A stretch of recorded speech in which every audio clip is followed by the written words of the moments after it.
Thou, O Lord, art our Father, our Redeemer. Thy name is from everlasting. O Lord, why hast thou made us to err from thy ways, and harden our hearts from thy fear? Return for thy servant's sake, the tribes of thine inheritance. The people of thy holiness have possessed it but a little while. Thy adversaries have trodden down thy sanctuary. We are thine, thou never bearest rule over them. They were not called. Good morning. Welcome to Line by Line Bible Studies. We're continuing today in Genesis 32. We're going to begin reading at about verse 24 here. Jacob has sent his family over the river to confront Esau. All his goods and his family he has just sent over. And now he himself remains alone. And then this happens. And Jacob was left alone. And there wrestled a man with him until the breaking of the day.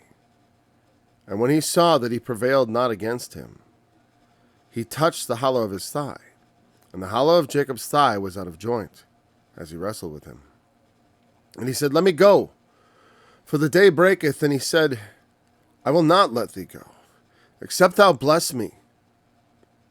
I don't know if I read that very well. And he said, Let me go, for the day breaketh. And he said, I will not let thee go, except thou bless me. And he said unto him, What is thy name? And he said, Jacob. And he said, Thy name shall be called no more Jacob, but Israel. For as a prince hast thou power with God and with men, and hast prevailed. And Jacob asked him and said, Tell me, I pray thee, thy name. And he said, Wherefore is it that thou dost ask? Wherefore is it that thou dost ask after my name? And he blessed him there. And Jacob called the name of the place Peniel.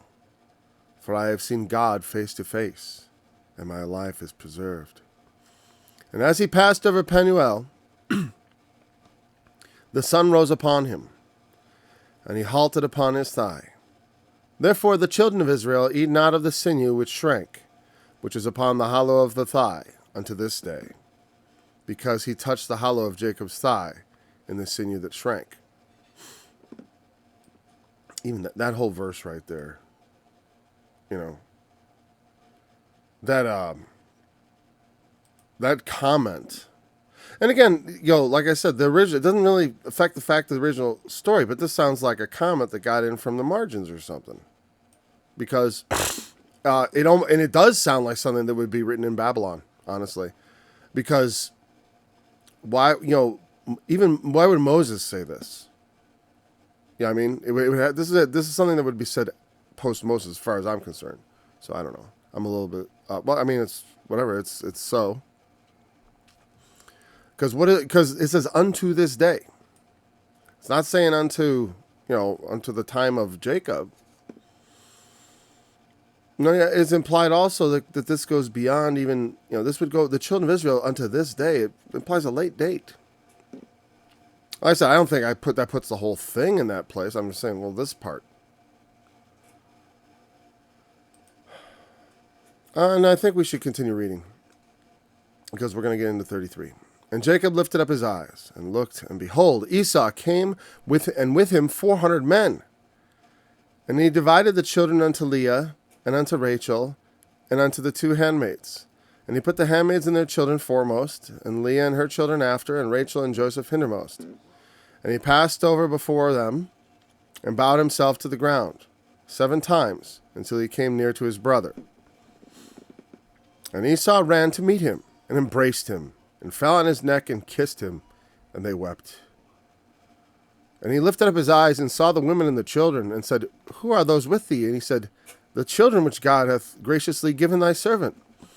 Then the handmaidens came near, they and their children, and they bowed themselves. And Leah also with her children came near, and bowed themselves. And after came Joseph and Rachel, and they bowed themselves. And he said, What meanest thou by all this drove which I met? And he said, They are to find grace in thy sight, in the sight of my Lord. And Esau said, I have enough, my brother. Keep that thou hast unto thyself. And Jacob said, Nay, I pray thee, if I now have found grace in thy sight, then receive the present at my hand. For therefore I have seen thy face, as though I had seen the face of God, and thou wast pleased with me. Take, I pray thee, my blessing that is brought to thee, because God hath dealt graciously with me, and because I have enough. And he urged him, and he took it. And he said, Let us take our journey, and let us go, and I will go before thee. And he said unto him, My Lord knoweth that the children are tender, and the flocks and herds with young men are with me. And if men should overdrive them one day, all the flock will die. Let my Lord, I pray thee, pass over before his servant, and I will lead on softly, according to the cattle that goeth before me, and the children are able to endure, until I come to my Lord unto Seir. And Esau said, Let me now leave thee with some of the folk that are with me. And he said, What needeth it? Let me find grace in the sight of my Lord. We'll figure that out.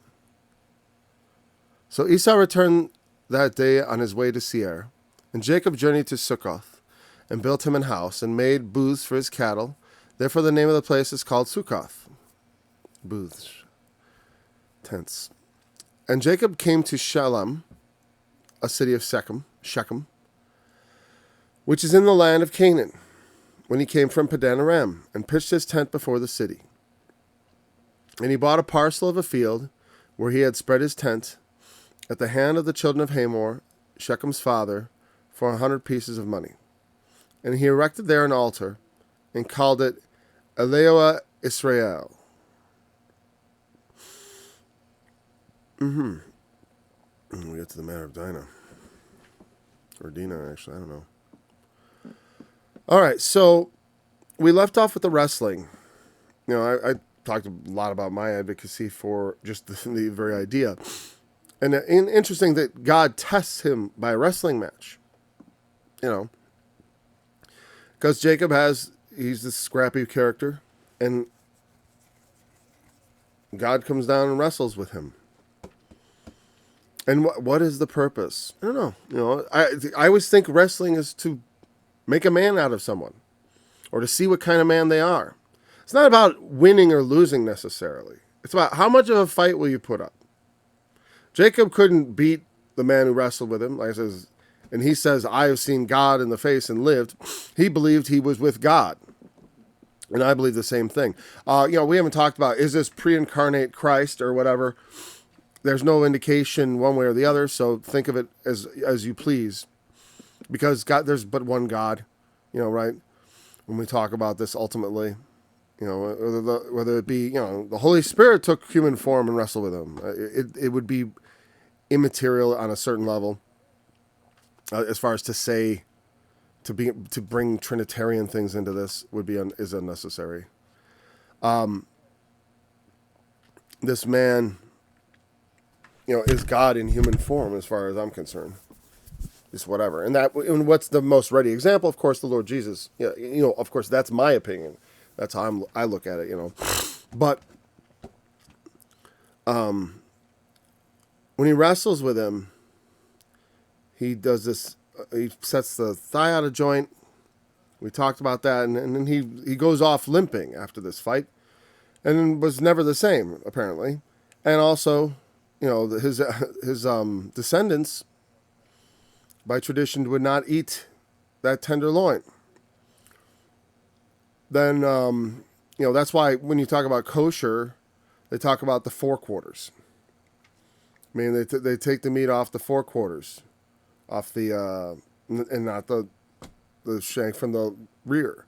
And that's not, I don't think that's a law. The law distinguishes clean and unclean, and certain other things that you should not eat.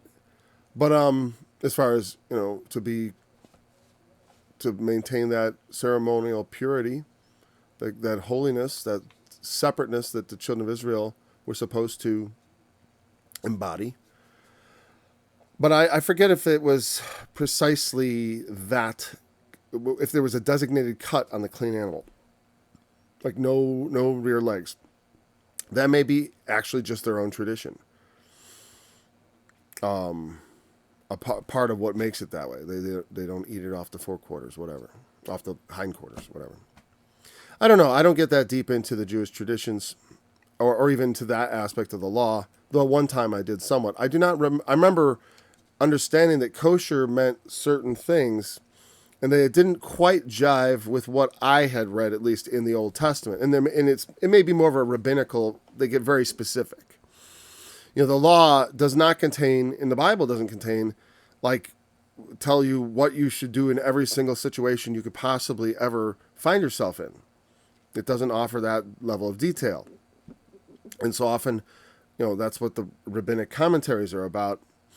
And in Christianity, we also have a little less formal, but we have traditional ways of looking at things. This often gets in the way of true understanding.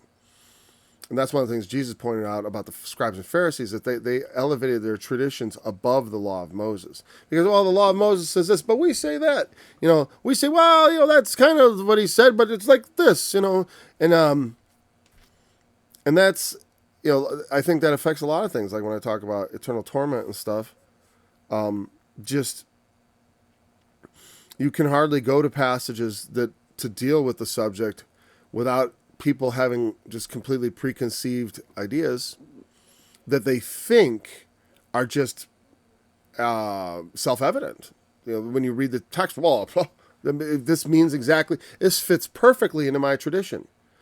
When I was young, that was one of the first things the first roadblock I encountered in the Bible. I was reading the book of Revelation. I didn't really understand a lot of it, but I always talk about this, but when I got to the part about the second death and I read that, I'm like, how does this make sense with what I believe happens when you die?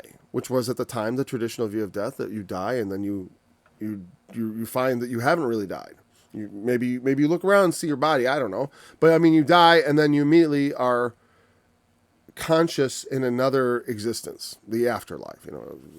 You go to heaven and you immediately go to heaven or hell. That's kind of what I believe, that when you die, you either die and go to heaven or you die and go to hell.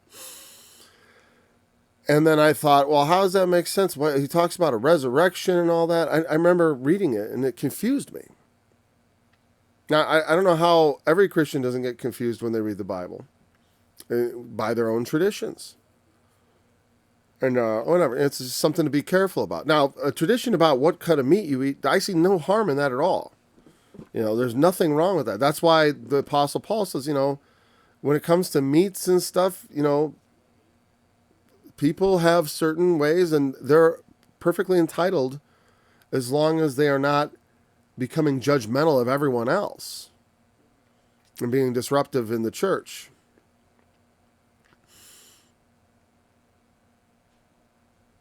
Trying to make this the focus. I remember I was in a church and they kept wanting to bring in this Anglo-Israel stuff. I'm like, damn, that's what I left behind. And I'm not going to see it brought into my church. I had to kind of fall on my sword to make that happen, but whatever.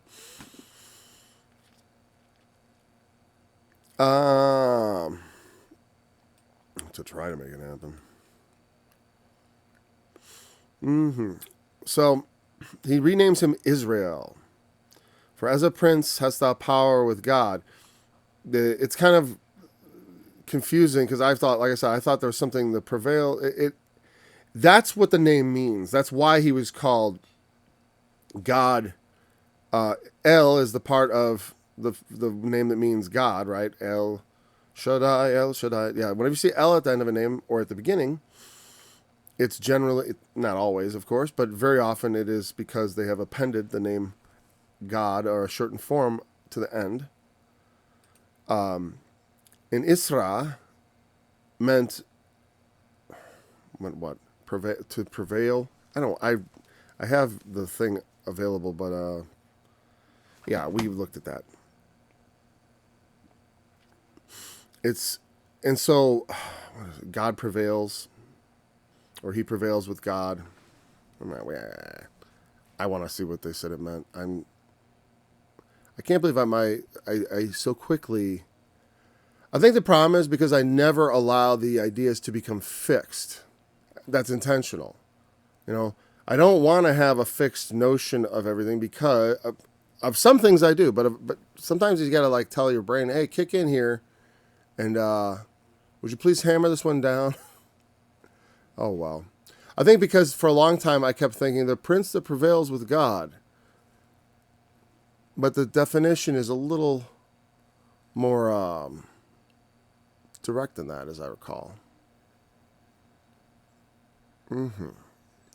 Was it not God? Oh, boy, this is where the studies get boring and go off the rails.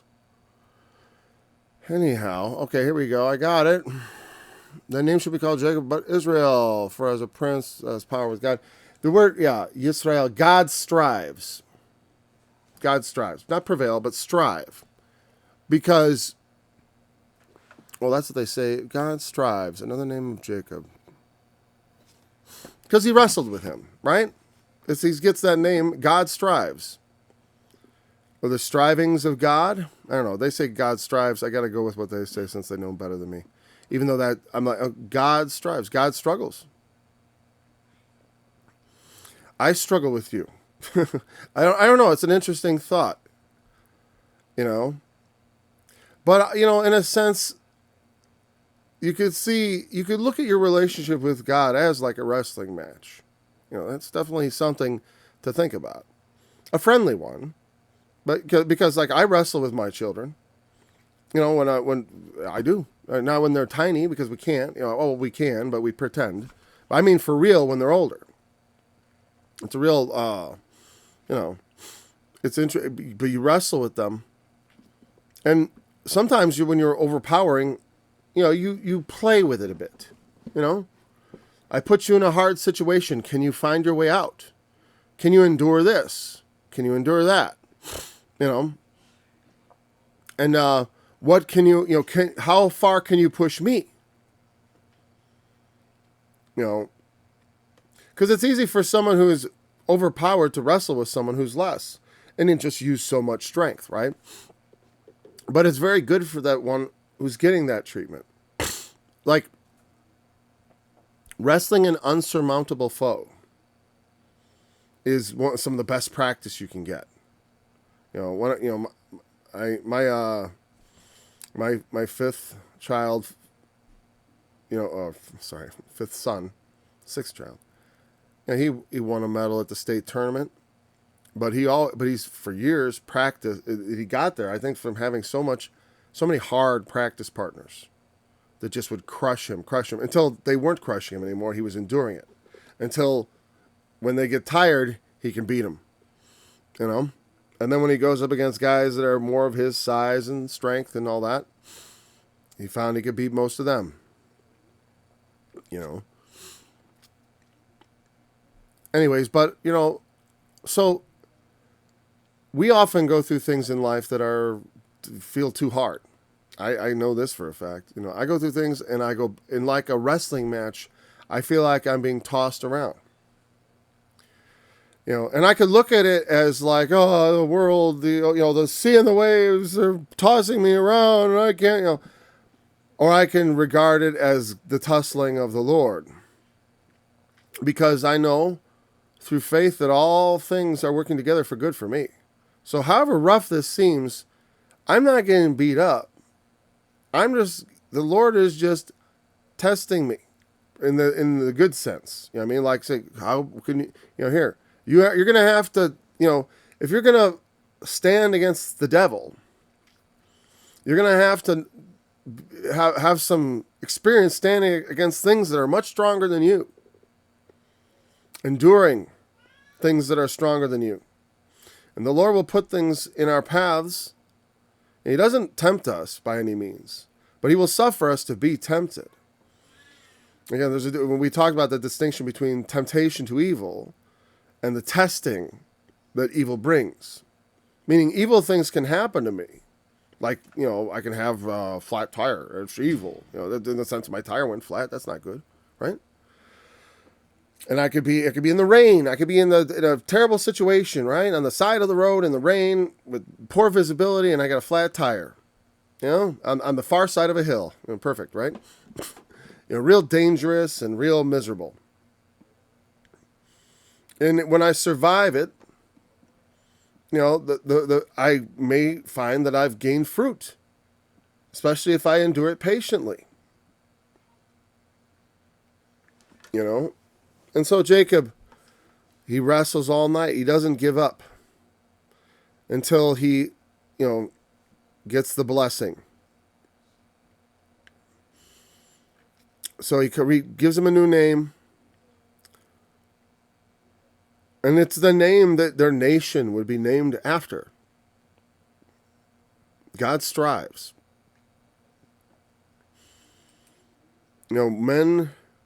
God is striving with us to a purpose. He doesn't have to strive at all. He doesn't have to be involved in our lives. But he gets involved. It's not a struggle for him. When I get in there to wrestle with my kids or whatever, when I can, I couldn't wrestle at all this year, to tell you the truth. I'm too injured. But when I get in there, when I have, or when I do, I don't get in there for my own needs. I don't need to get in there to, I might need it for exercise, whatever, but the main reason I'm there is to help them. God isn't wrestling because he's got some struggle to overcome. He's wrestling because we have a struggle to overcome. And so he wrestles with us to make us the kind of men that are blessed of the Lord. And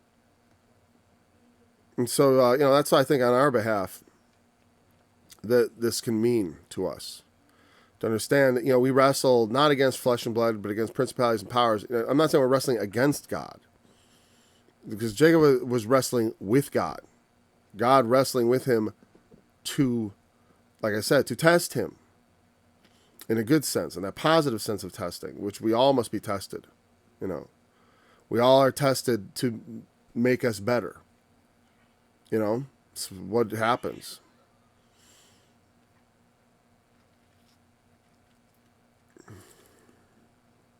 And I like this part, he says, and Jacob's like, tell me your name. It reminds me of all those times that people are like, let's build 3 tabernacles. He's a little starstruck, right? What's your name? And I when I read this, I can't, why do you ask after my name? Why do you ask after my name? I just gave you a name. You already know my name. What is it? What does he mean by that? Exactly. But that's what he said. We can only infer what he meant. And he blessed him there. I like the way he says he blessed him, and there's no record of the blessing. It's just like, he blessed him. Bless you. Bye. Yeah. I just think it's funny. It's my sense of humor, I guess. It's just like, and he blessed him. A lot of details given, but not that one. That's fine. He already gave him, it could be just the naming and all that. But why did you ask after my name? And I think it can only mean, well, you know my name. And that's why he says in the next verse, he called the name of, it's like, because a man wrestled with him at night. It just is a man, okay? And we get no indication, and he says, I won't let you go till you bless me. And this happens. And he asks him his name, and he won't tell him. But then Jacob immediately calls the place Peniel, for I have seen God face to face, and in my life is preserved. So I think that pretty much, why do you ask after my name? What he means is, I think you know who I am, don't you? But in the moment of his starstruck feeling, what's your name? He's kind of distracted by the fact that there's a man wrestling with him. You know what I mean? Like, it's almost like, are you God, by asking his name? Because if his name is different than the Lord, then something else has happened. Maybe he's looking, whatever. And he blessed him there. And Jacob called the name of the place Peniel, for I've seen God face to face. So what's Peniel mean? Oh, boy. I got to learn how to use this thing properly and, not teach it to stay off the lock screen, maybe. All right, but we're right here. Peniel. There's two Peniel and then Penuel. Apparently it's the same thing. Meaning it just, for some reason, let me see here. Go down to the Englishman's Concordance. Okay, it just translated the same. It's just translated. I don't know why it has different vowels.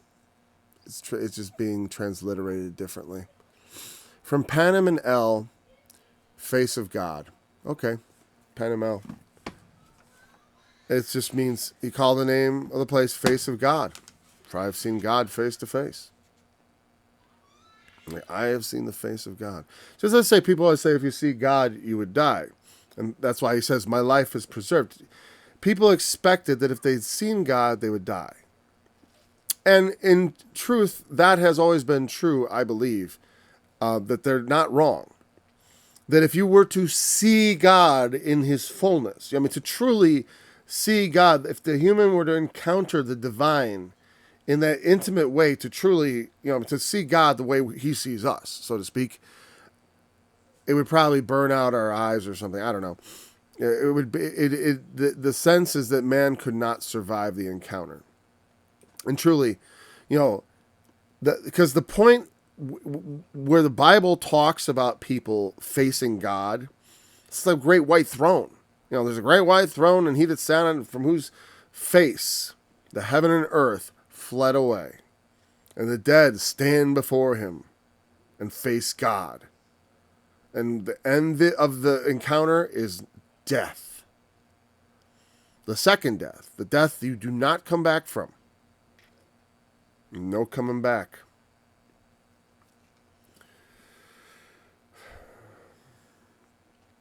Yeah.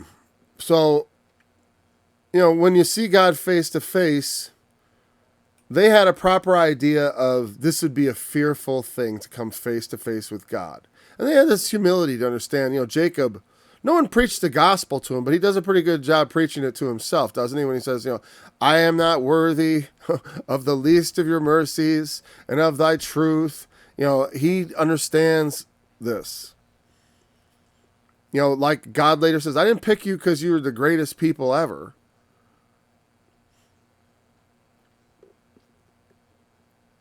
Jacob have I loved, Esau and have I hated. Not because Jacob is so superior.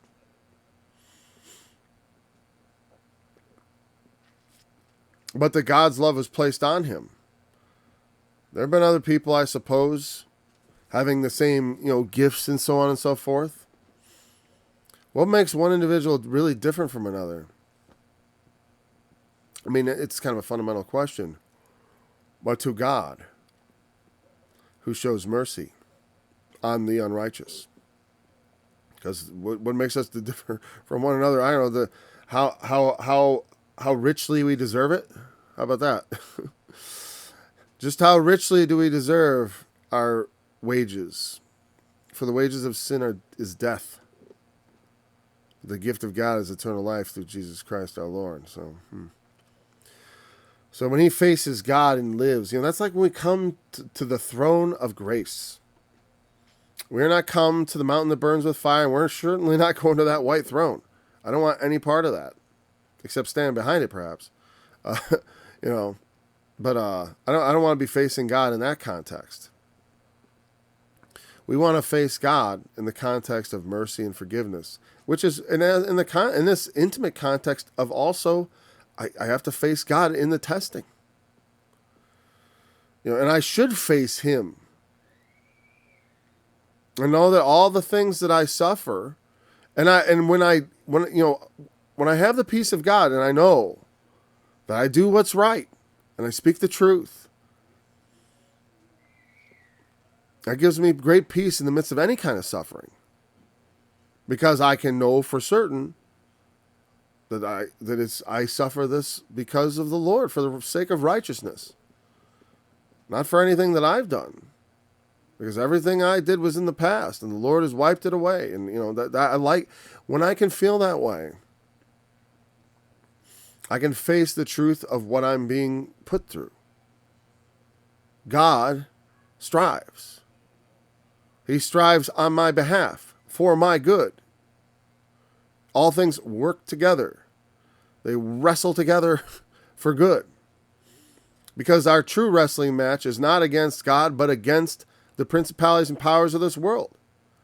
And if God doesn't make us into the right kind of men, we're not going to be able to stand.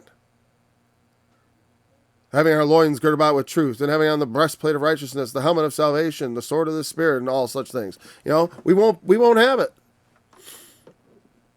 You're going to be like David, not like David in one way, but like one thing he said, I don't know how to use this stuff.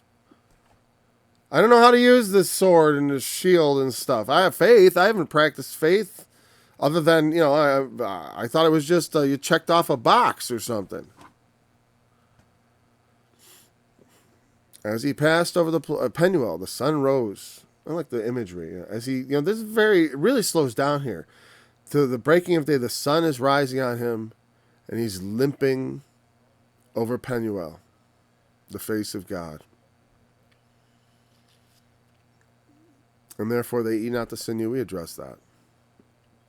So Jacob lifts up his eyes and sees Esau.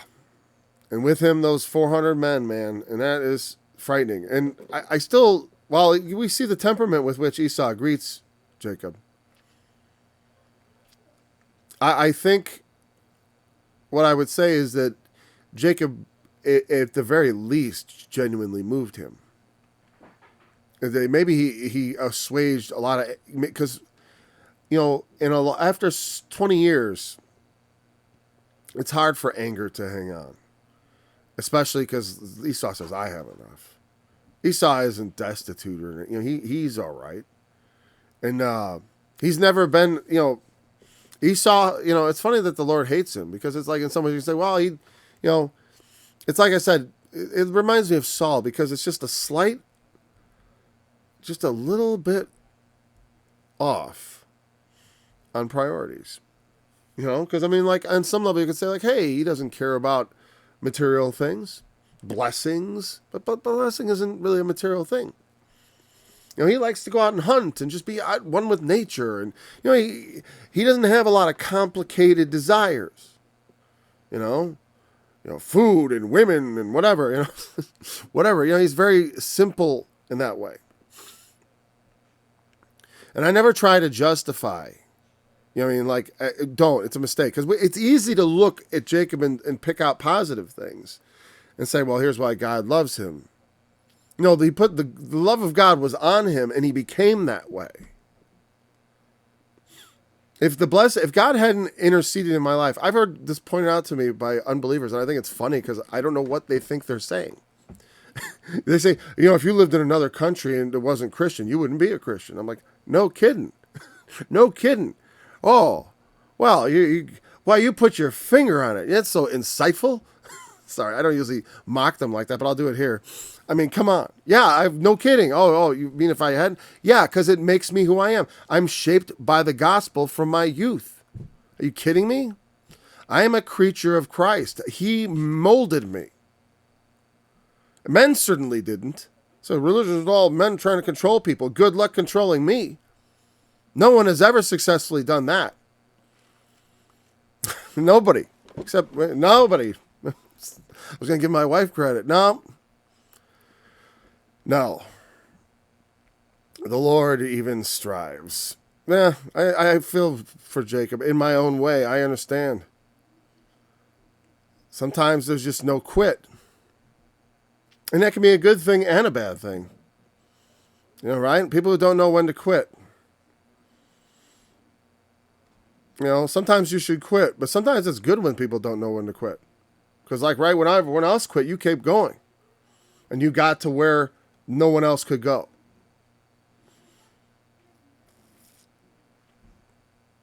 Now, I was shaped by the Bible, and men had tried to shape me. I've tossed every one of them off. As I hope someday you will toss me off. As far as, cast me aside. I realize that's all right. 2 handmaids. Okay, so now he because and I say that only in the sense of this, is that I do not seek to make a permanent church or something. It's like I don't seek authority over people. I won't take authority over you. Like, it won't be done. I won't take that up. The Lord had never called me to it. You know what I mean? I like to instruct people. I mean, I always say I hope people will toss me aside, because that means someone has exceeded me. And that's exciting. It's okay that many people won't, obviously. Not everyone's going to have the same gifts or gifts that excel. Right?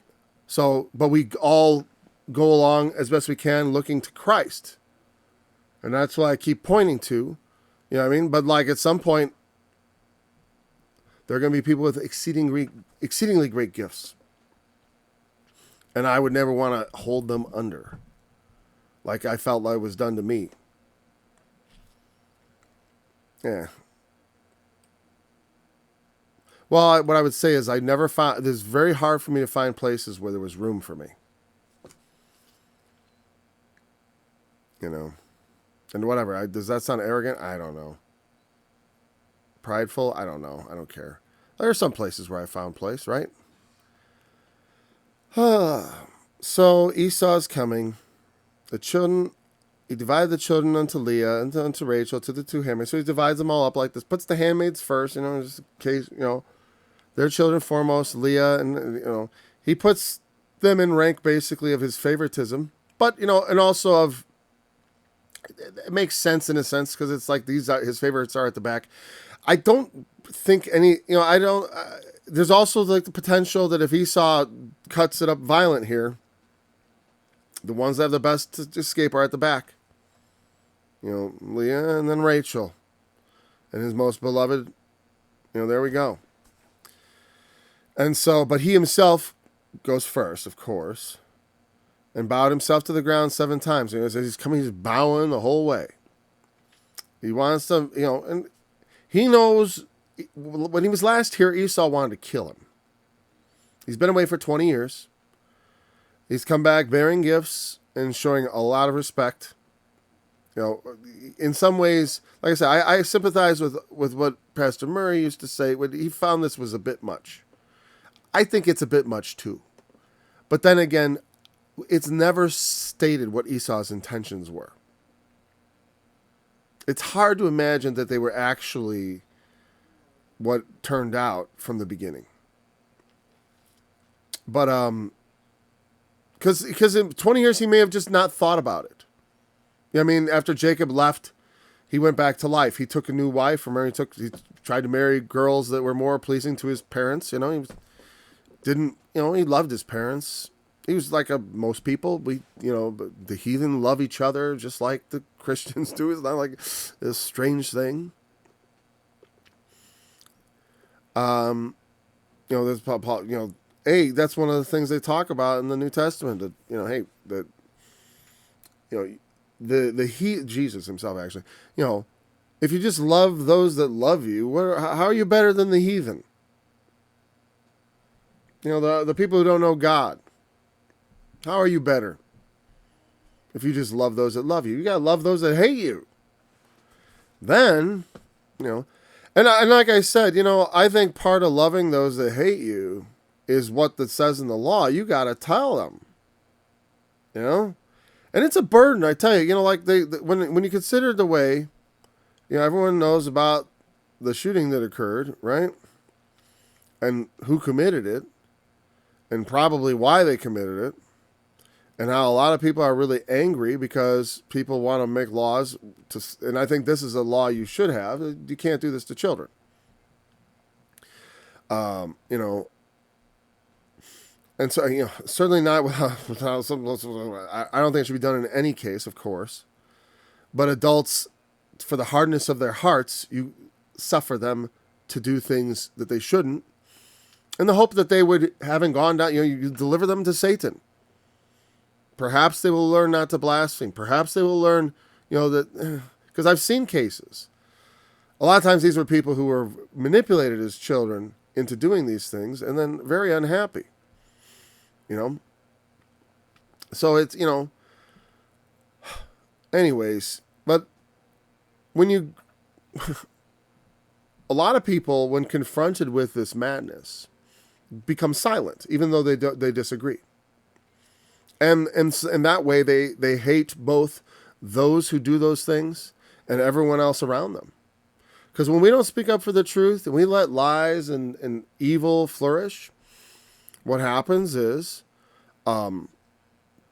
they do. And pretty soon we're all living under evil and wickedness. Under it. I don't mean in the presence of it, which is, of course, normal. We gotta live in the presence of normal evil wickedness. That's why I said that people are going to do things they're going to do, and for the hardness of our hearts, you let them do it sometimes. Just like you let people get divorced, and you let them fornicate, but we still condemn both. And same thing with the things that are going on. But here's the thing, like I'm about to write, I'm putting the finishing touches on a song called Welcome to Sodom. And I think it's probably going to be pretty inflammatory in some respects, as usual, And I've got other ones that I'm like, okay, am I going to get myself killed over a song? I hope not. But you understand, like, I don't do it because I hate them. I feel like I have a responsibility to tell the truth. Because the best way you can love everybody is to tell them the truth. And of course, we don't engage in violence and stuff. I hope this is not the context to really talk about it because, because I don't imagine anyone who listens to this would ever think of doing violence. But like I would want to tell people, don't do anything in response to that, please. Don't do anything violent. Let them be violent. They're going to be violent. It's going to happen. And in many ways, I was thinking about this morning. I was like, they don't realize that they may be the best thing that happened to Christianity in a long time. As far as like what they will do if you let them do it is drive people back to Christ. As far as meaning you have to resist them though. You can't just let them have their way. The battle will drive people to Christ. The intellectual battle. That's the only kind of battle I'm interested in. That's the only kind of wrestling I'm interested in outside of the sport. I don't think we should get into. There's no need. Only people who need to resort to violence are the losers of the argument. So, it's going to be there, but that will be their condemnation, and it already is. They're already condemned. So don't play into it. Not that anyone did. Remember the last time one of their places was shot up, it was shot up by one of them. And that story died quickly. And, all right, whatever. Anyway, so I think it is a bit much. He bows himself to the ground 7 times. He ran to meet him and embraced him and fell on his neck and kissed him and they wept. Esau runs to meet him. This verse just feels very genuine. Like it feels like that was what he was going to do the whole time. Or was it? I think it's left intentionally ambiguous. We don't know. It is not revealed. I could easily see how Esau left with a kind of a grim thought. Or, like I said, a little bit of caution of his own. Jacob's coming with flocks and servants and so on and so forth. And he's buttering him up. And he's like, and he may be thinking like, is this another, Jacob's gonna screw me over type situation? Because from his perspective, his brother's done nothing but harm him. And it was a fair trade for his birthright. But come on. I was hungry and you took advantage of me. I'm sure, we always, we can take our own perspective in a matter, even though we're wrong. And so we can imagine how Esau might have felt. Even though it was his failure. Yes, his brother took advantage of him, but he also put himself at a disadvantage by not caring for the things that mattered. As he was called in the New Testament, that profane person. He was a profane person. It means far from the sanctuary. profane. Pro does not mean, well, it can mean, it means literally in front of, I believe. That's the, that can mean, pro instead of, so in front of, it's away from, anyways, we usually think of it as like pro-life and pro this and pro, we think of that kind of pro, not profane. It's not pro-church. It's the opposite. It's not even the opposite of pro-church. It just means away from the sanctuary. And that can imply all kinds of things like bodily functions. That's a profane thing. Right? We're all engaged in profane activities all the time. Now we think of profane like profanity and all that, but it's used in a hyperbolic sense to mean the things that are most unholy. So I don't know how unholy he was, but he was definitely a person characterized by profanity. I've sometimes called myself that, but I'm not really a profane person. I mean, I've been, when people describe me as religious from my youth, so, or from my young adulthood. I wouldn't say in high school they would have thought of me as religious, though I was. It just didn't show it. I was religious in that sense of, I had a superstitious allegiance to Christ based on inheritance and not based on much knowledge of my own. That doesn't mean it's not real, by the way. I mean, it's like I had real faith in him. That eventually almost ran out because I needed to encounter God in a real way. And the thing is, you look at these stories, they're all encountering God in real ways. I don't think that necessarily has to happen in everyone's life, but you know what? In some ways, I don't know many people who it doesn't happen to. That they don't have a real encounter with God. When you stay in the faith for long enough, it's almost inevitable. Unless you just don't look for it, I suppose. You know what I mean? Because, you got to ask and it shall be given you. Seek and you shall find. I've sought the Lord. I needed to find him. So, and Esau runs out, embraces him, falling out, kissed him, and they wept. Because they were brothers. It's the anger, like I said, how angry could he be for 20 years, like deep down, about a blessing he cared not for, about a birthright he didn't care for. He was willing to sell that birthright for a bowl of soup. Esau is, in some ways, a man of passions. And I think that the gifts and stuff, part of what I think it inspired him was a little bit of pride. That's why he sees all these gifts coming and how well Jacob's doing. And in some ways, Jacob has maybe miscalculated, perhaps, that Esau might be a little envious. But he didn't miscalculate. Esau might be a little envious, but not so envious. Not so envious. He doesn't want to take the gifts initially. Jacob pleads with him to take them, and he does. But when I think about that, the fact that he sort of like, oh, no, keep it, it says to me a little bit like, I'm doing all right. I see you're doing well, but I've got Mount Seir. And I've done well. Not only that, I just got 400 men who will just come along with him for whatever. So he's, again, it's this is the beginning of the nation Edom, which is his nation, the nation named after him, after his proclivity. Liked the beans. Right? Who are those with thee? That's the children which God hath graciously given thy servant.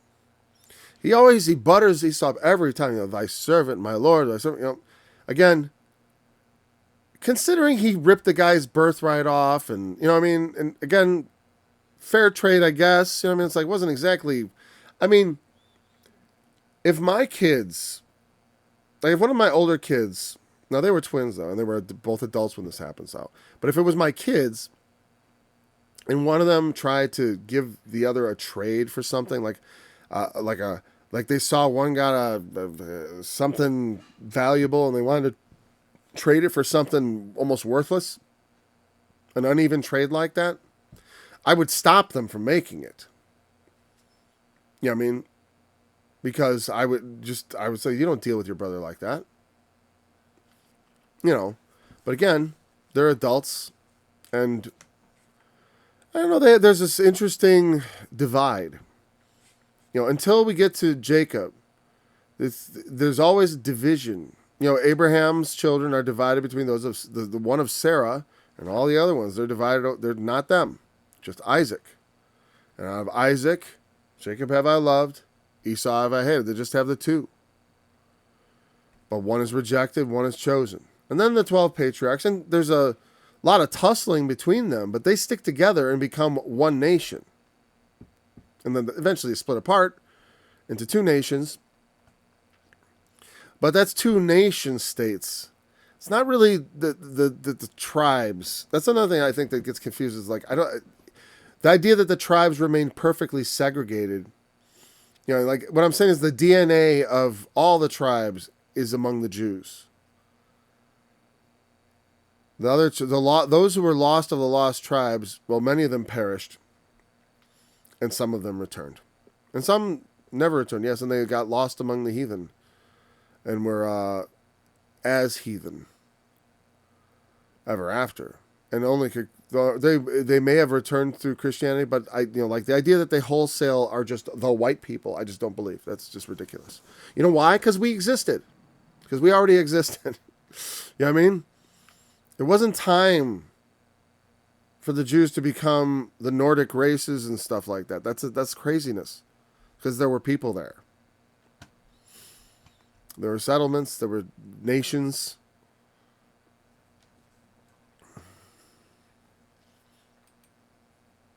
I know Saxon sounds like Isaac's son.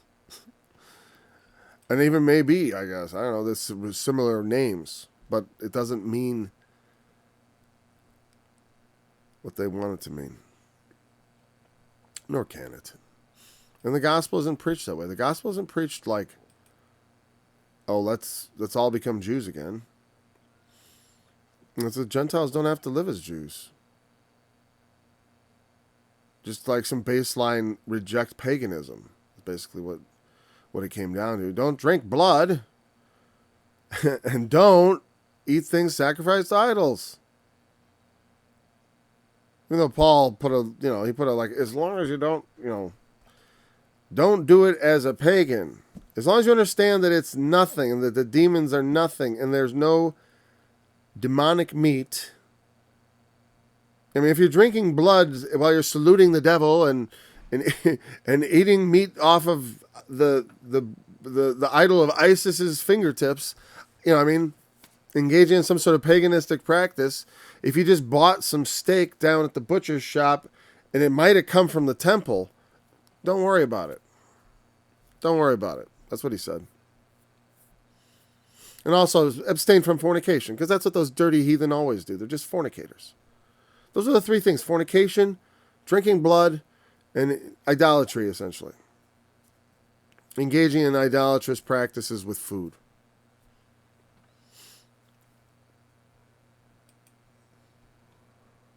So what meanest thou by all this drove which I met? They're to find grace in thy sight, my Lord. And he said, I have enough, my brother. Keep that thou hast unto thyself.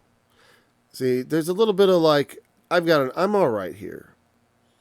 And in some ways, his coming, by lifting up Esau's pride, it also made him more gracious in a sense, because by being gracious, he made himself the bigger man in his mind. Like he could make himself a bigger man. He doesn't want to be outstripped by his brother again. And so if his brother's coming bearing gifts, well, he's going to be gracious. Because nothing would come of murdering his brother. No good. And he's got to know that. No good would come of that. And why? He possesses Seir. He possesses his wives. He's been without his brother for 20 years. And he doesn't resent him anymore. That's all. I'm going to wrap it up in a couple minutes here. So, and he says, well, if I've found grace in your sight, receive this present at my hand, for therefore have I seen thy face. as though I had seen the face of God. Ugh. No one's pleased with me. He's buttering him up almost too much. But you know what? Like I said, considering Jacob remembers how little he bought that birthright for. You know? He remembers. That birthright was worth something to him. And he took it. So he knows he took something of exceedingly great value from his brother. And so from his perspective, all this buttering up is quite necessary. You know, like I said, though it makes my stomach turn a little bit. But I get it. Jacob knows something. He's like, this, I took something of extreme value. Even if Esau doesn't value it, on his conscience he knows this, so he's got to butter him up. Because again, apparent, he does not wish, I don't know, as though I had seen the face of God. It's funny because he just had, which is, I think that's funny. There was a part here. That's fine. He urged him and took it.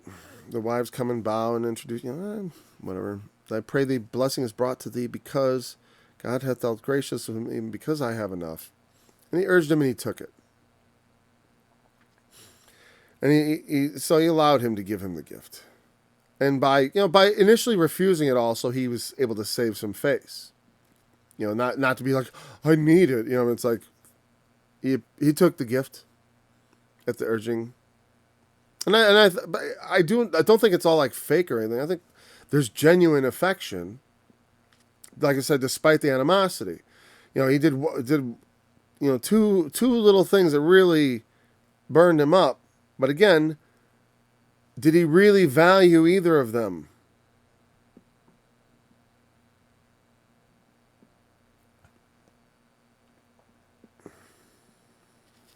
And he found no place of repentance. He couldn't take it back. Some things you just can't take back. That's why, I don't want to find myself there. Where it's like you just did something really bad and then you die and face God, but not at the throne of grace. Like I said, I don't expect that at all, because I have faith. And when we have faith, we don't need to worry about such things. But I know what it looks like.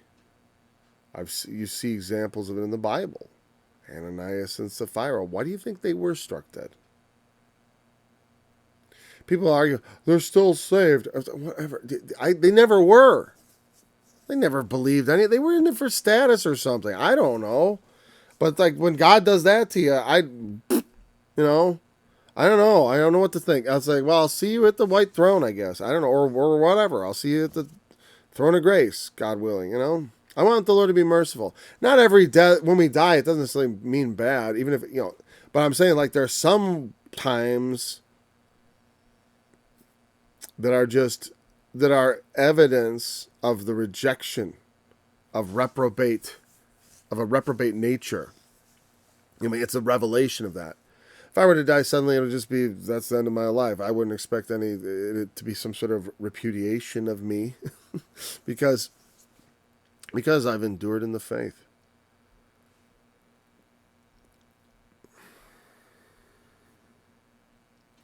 So, that the children are tender. These are young kids. A lot of them are quite young.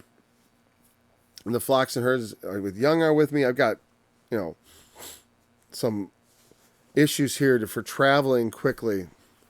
What did he set up? Let us take our journey. I will go before thee. Esau is saying, I'll lead you back. Right? And he says, I can't. If we should overdrive them one day, all the flock will die. Let me pass over. Let my Lord pass over before his servant. You go first, and I will lead on soft. I'm going to come slow, according as the cattle that go before me and the children are able to endure, until I come unto my Lord to Seir. And Esau said, let me now leave some of the folk that are with me, And he said, what needeth it? Let me find grace in the sight of my Lord. I don't know what he means by that. Let's look at the, well, I can't do that for answer. I keep reaching for the Bible on my computer, and it's gone. This is going to be the end. But I just want to know what that means. And we're going to pick up at verse 16 next time. Not much of that chapter left, is there, really? I guess we can hold on a second. I don't have time, though. I got to go. And it was what? Oh, yeah. So, in chapter 33, verse 14, I want to change the version of the Bible. I want to see what the NIV says. The Devil's Own Translation. Sorry, I keep saying that. I don't want to explain the gag every time.